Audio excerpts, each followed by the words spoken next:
কি করছো মাম্মা? চশমা পরিয়ে দিল কে এরকম করে? কেমন লাগছে তো জানো? দেখি একটু তাকাও। কার চশমা পড়েছে এটা?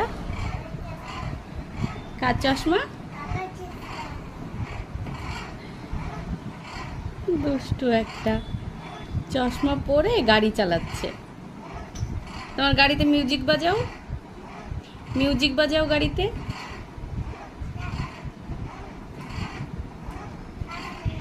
বাজবে, বাজাও।